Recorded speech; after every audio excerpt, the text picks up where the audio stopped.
Hello my beautiful soul family, कैसे हैं आप सब। आई होप आप बहुत अच्छे होंगे। अपना नाम जब तब ध्यान बड़ी मेहनत और लगन से कर रहे होंगे।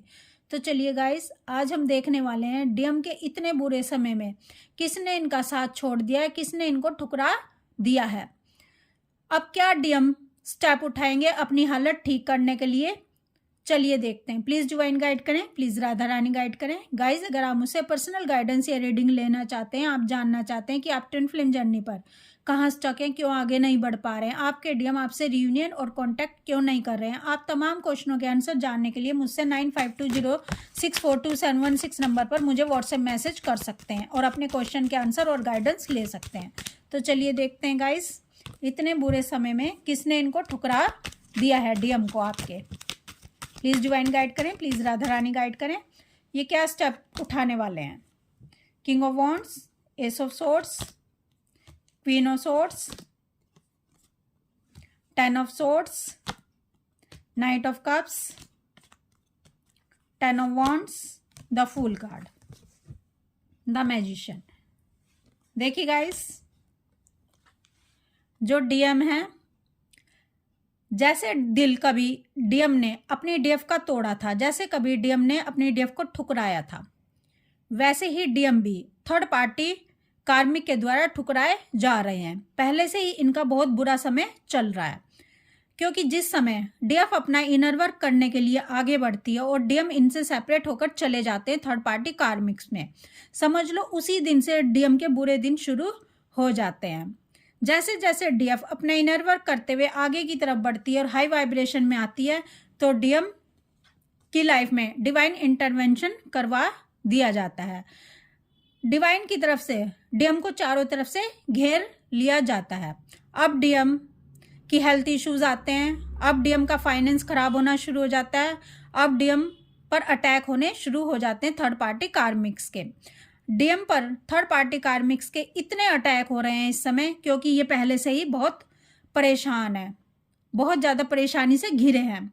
ऊपर से थर्ड पार्टी कार्मिक्स इनको जीने नहीं दे रहे हैं। गलती इनकी हो या ना हो, लेकिन थर्ड पार्टी कार्मिक्स की रिस्पॉन्सिबिलिटी होती है कि इनको चैन से जीने नहीं देना है जब तक ये अपनी डीएफ एनर्जी को एक्टिव नहीं कर लेते, अपने अंदर नहीं उतर जाते, खुद से कनेक्ट नहीं हो जाते, इनको जीने नहीं दिया जाता है। लेकिन थर्ड पार्टी कार्मिक्स इनको ऐसे ही नहीं सता रहे हैं। इनका कर्मा बैगेज डीएम के साथ जुड़ा हुआ है। जब तक Karma baggage third party karmics clear नहीं कर लेंगे, तब तक इनको चैन से जीने की इजाज़त नहीं होती। जब तक डीएम अपनी डीएफ को स्वीकार नहीं कर लेते, जब तक डीएफ के प्यार को स्वीकार नहीं कर लेते, तो डीएम को इसी तरह से चारों तरफ से डिवाइन की तरफ से घेर लिया जाता है।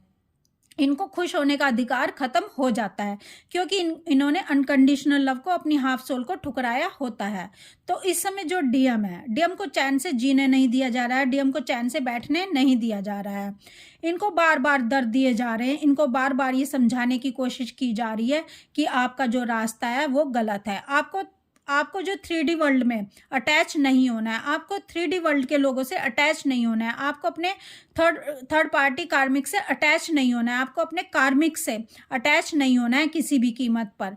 ठीक है, आपको उनके साथ रहना है, लेकिन अटैचमेंट खत्म करनी है। आपको सत्य को पहचानना है, आपको सच्चाई को पहचानना है, आपको अपनी डीएफ को जानना है, जो कि आपकी हाफ सोल है। जब तक आप अपनी सोल को, अपनी डीएफ की हाफ सोल को, अपनी पावर को, अपनी शक्ति को नहीं पहचानोगे, तो आपको चैन से जीने का कोई भी अधिकार नहीं है। आपको एक्शन लेने ही होंगे, भले ही वो दर्द में लो, भले ही वो खुशी खुशी लो। लेकिन डीएम बहुत दर्द में होते हैं जब ये डीएफ की तरफ आते हैं, क्योंकि इनको हीलिंग चाहिए होती है।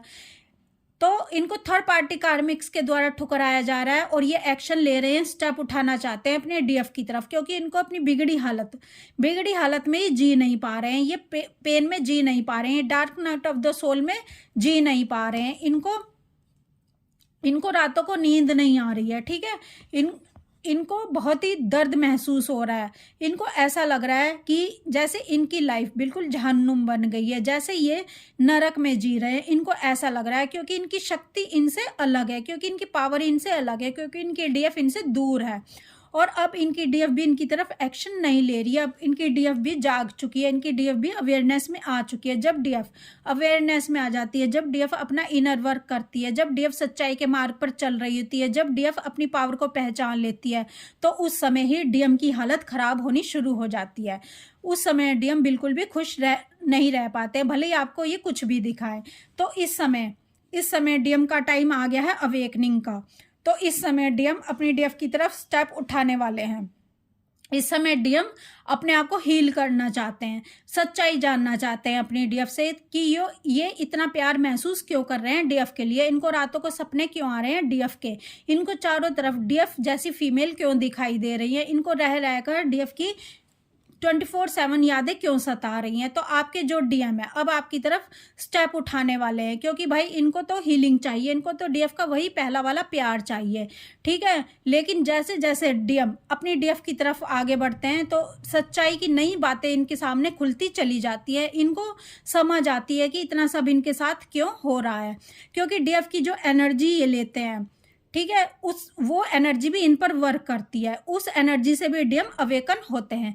तो गाइज इस समय आपके डीएम बहुत ही बुरे दौर से गुजर रहे हैं, क्योंकि इनकी थर्ड पार्टी कार्मिक्स ने इनको ठुकरा दिया है और वो इनको चैन से जीने नहीं दे रहे हैं। अब डीएम वहाँ आराम से नहीं बैठ सकते हैं, कंफर्टेबल जोन में नहीं बैठ सकते हैं। अब डीएम के पास सिर्फ एक ही रास्ता बचा है, डिवाइन के रास्ते पर आना और अपने डीएफ के रास्ते पर आना, डीएफ से कांटेक्ट करना, क्योंकि वही सत्य का मार्ग है।